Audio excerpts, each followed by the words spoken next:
Hello hello hello hello, নমস্কার, শুভ সন্ধ্যা। এক অস্থির সময়ের মধ্যে দিয়ে চলেছি আমরা। হিসাব মতো প্রতি বছর শরৎকালে মা পদার্পণ করেন এই ধরনীতে। এইবারেও মা আসবেন, অবশ্যই আসবেন। তাই শক্তিদায়িনী, অসুরদলনী, শান্তিদায়িনী, আশীর্বাদিনী শুভ বার্তার প্রতি মায়ের কাছে আমাদের শুধু একটাই প্রার্থনা, মাগো সকল অশুভকে দূর করে সমাজে ছড়িয়ে দাও তোমার শান্তির বাড়ি। বরিশধরা মাঝে শান্তির বাড়ি, বরিশধরা মাঝে শান্তির বাড়ি। কবিগুরু প্রিয় শান্তিনিকেতনে এসে কবিকে প্রণাম জানিয়ে আজ শ্রুতিমালা পরিবারের নিবেদনে গান, কবিতা, ভাষ্য দিয়ে সাজানো একটি আলেখ্য মঙ্কুতে কবিগুরু।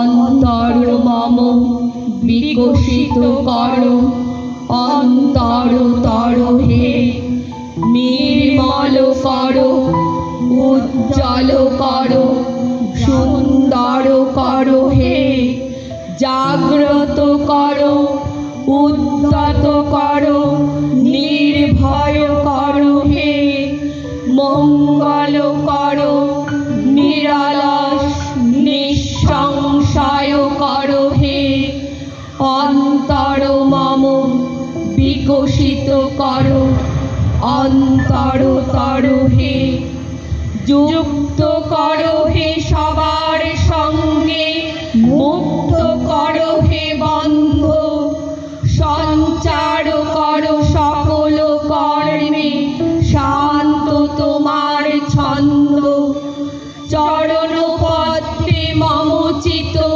নিস্পন্দিত কর হে, নন্দিত কর, নন্দিত কর, নন্দিত কর হে। শুরু করলাম বিশাল আকাশের সবচেয়ে বড় নক্ষত্র, আলোয় আলোকিত আকাশে জ্যোতি কবিগুরু রবীন্দ্রনাথ ঠাকুরের প্রার্থনা দিয়ে। কবির প্রতি শ্রদ্ধা জানিয়ে বলতে চাই, পূব আকাশে সোনার রবি, দিগন্ত তাই সোনায় মোড়া, ওই দেখা যায় একটু দূরে জয়রথের ধ্বজার চূড়া। ভেঙে মোড়ে ঘরের চাবি নিয়ে যাবি কে আমারে, ও বন্ধু আমার, না পেয়ে তোমার দেখা একা একা দিন যে আমার কাটে না রে। ভেঙে মোড়ে ঘরের চাবি নিয়ে যাবি কে আমারে, বুঝি গো রাত পোহালো, বুঝি ওই রবির আলো, আভাসে দেখা দিল গগনে পারে, সম্মুখে ওই হেরি পথ, তোমার কি রাত পৌঁছবে না মোর দুয়ারে। ভেঙে মোড়ে ঘরের চাবি নিয়ে যাবি কে আমারে। রবীন্দ্রনাথ ছিলেন মাতা সারদা সুন্দরী দেবী এবং দেবেন্দ্রনাথ ঠাকুরের চতুর্দশ সন্তান। মাত্র 8 বছর বয়স থেকেই তিনি শুরু করেন কবিতা লেখা। তার প্রিয় শান্তিনিকেতন আমাদের সকলের কাছে এক বিরাট পুণ্যভূমি। কবির প্রিয় শান্তিনিকেতন আমাদের প্রিয় তীর্থভূমি। কবির সাহিত্য ভাণ্ডার যেন সাহিত্যের জন্মভূমি। তারে ধরে ধরে মনে করি, ধরতে গেলেন আরে পেলেম না, তারে ধরি ধরি মনে করি, ধরতে গেলেন আরে পেলেম না। দেখেছি দেখেছি রূপ করুন।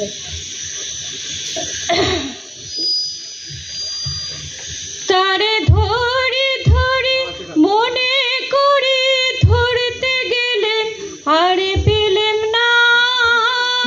তারে ধরি ধরি মনে করি ধরতে গেলেন আরে পেলেম না। দেখেছি রূপসাগরে মনের মানুষ কাঁচা সোনা। দেখেছি দেখেছি রূপসাগরে মনের মানুষ কাঁচা সোনা। তার স্মৃতি বিজড়িত মঙ্কু গ্রামটি সমুদ্র সমতল থেকে ৩,৫০০ থেকে ৪,০০০ ফুট উচ্চতায় হিমালয়ের কোলে অবস্থিত এক স্বাস্থ্যকর মনোরম স্থান, যা কিনা বিখ্যাত চা এবং সিংকোনার জন্য। মৈত্রেয়ী দেবীর আমন্ত্রণে কবিগুরুর মঙ্কুতে পদার্পণ বিখ্যাত করে রেখেছে জায়গাটিকে। কাঞ্চনজঙ্ঘার নৈসর্গিক দৃশ্য এখান থেকে দেখা না গেলেও জায়গাটি ভীষণ সুন্দর অর্কিড চাষের জন্য, যা ছিল কবিগুরুর ভারী পছন্দের। মৈত্রেয়ী দেবী মঙ্কুতে রবীন্দ্রনাথ গ্রন্থে যে বিবরণ দিয়েছেন তা হলো এই রকম যে 25শে বৈশাখ তার ঠিক 2-3 দিন আগে একটা রবিবার 22শে বৈশাখ এখানে উৎসবের বন্দোবস্ত হলো। সকালবেলা 10টার সময় স্নান করে বাইরে এসে বসলেন গুরুদেব। কাঠের বুদ্ধ মূর্তির সামনে বসে একজন বৌদ্ধ স্তোত্র পাঠ করলেন। কবি ঈশোপনিষদ থেকে অনেকটা পড়লেন। কবি, তোমার আগমনে মুগ্ধ আজ পাহাড়বাসী, তোমায় দেখা পাবার আশায় অপেক্ষাতে বসল আসি। ঠিক 2 দিন পরেই ছিল কবির 80তম জন্মদিন। সেই দিন লিখেছিলেন 3টে কবিতা, তার মধ্যে বৌদ্ধ বৃদ্ধির কথাও ছিল। বিকেলবেলা দলে দলে গ্রামের সবাই আসতে লাগলো। সকল পাহাড়ি দরিদ্র প্রতিবেশী সানাই বাজতে লাগলো। গ্রাম ছাড়া ওই রাঙা মাটির পথ আমার মন ভোলাই রে। ওরে কার পানে মোর হাত বাড়ি লুটিয়ে চাই ধুলাই রে। আমার মন ভোলাই রে। গ্রাম ছাড়া ওই রাঙা মাটির পথ। গেরুয়া রঙের জামার উপর মাল্য চন্দনভূষিত আশ্চর্য স্বর্গীয় সেই সৌন্দর্য সবাই স্তব্ধ হয়ে দেখতে লাগলো। ঠেলা চেয়ারে বসে বাড়ির পথ দিয়ে ধীরে ধীরে গুরুদেবকে নিয়ে যাওয়া হচ্ছিল। দলে দলে পাহাড়িরা প্রণত হয়ে ফুল দিচ্ছিল। প্রত্যেকটি লোক, শিশু, বৃদ্ধ সবাই কিছু না কিছু ফুল এনেছে। ওরা যে এমন করে ফুল দিতে জানে তা আগে কখনো মনে হয়নি।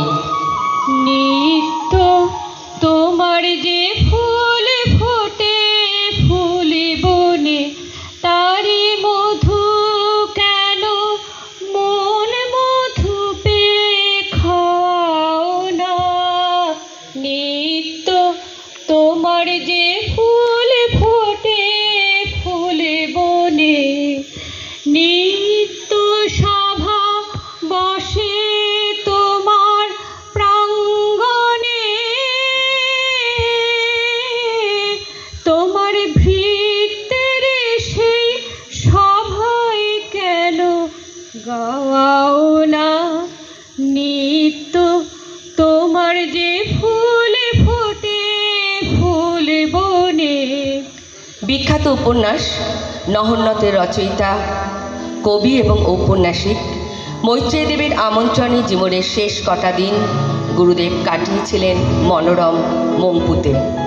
1938 সালের 25শে এপ্রিল তিনি মঙ্কুতে পদার্পণ করেন।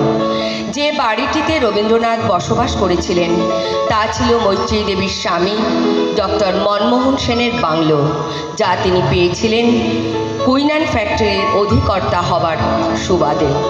কবির ৮০তম জন্মদিনে কবি লিখেছিলেন জন্মদিন শীর্ষক নতুন একটি কবিতা, যেটা তিনি টেলিফোনের মাধ্যমে আবৃত্তি করে অল ইন্ডিয়া রেডিওতে পাঠিয়েছিলেন, যা কিনা সারা ভারতবর্ষ জুড়ে প্রচারিত হয়েছিল। In the dusk of this life, let me feel from the well of beauty and refresh for one last time my heart, body and soul. Let me cast away all striving, all argument, all suspicion, all fame, all blind ambition. শান্তিনিকেতনের মতো মঙ্কুতে কবি ছুঁয়েছিলেন প্রান্তিক মানুষের মন। পাহাড়ে থেকে যাদের দিন সংকুলান, তারা যে কবিগুরুকে দেখে কতটা পাগল হতে পারে সেটা চোখে না দেখলে বোঝা যায় না। তাই বুঝি থিওডর রুজভেল্টের পরেই নোবেল পুরস্কারে ভূষিত কবি ছিলেন দ্বিতীয় ব্যক্তিত্ব। ফিরিয়ে দিয়েছিলেন ব্রিটিশ সরকারের দেওয়া নাইট উপাধি। তিনি ছিলেন গরিবের পিতা, জনগণের ভগবান। যদি তোর ডাক শুনে কেউ না আসে, তবে একলা চলো রে। যদি তোর ডাক শুনে কেউ না আসে, তবে একলা চলো রে।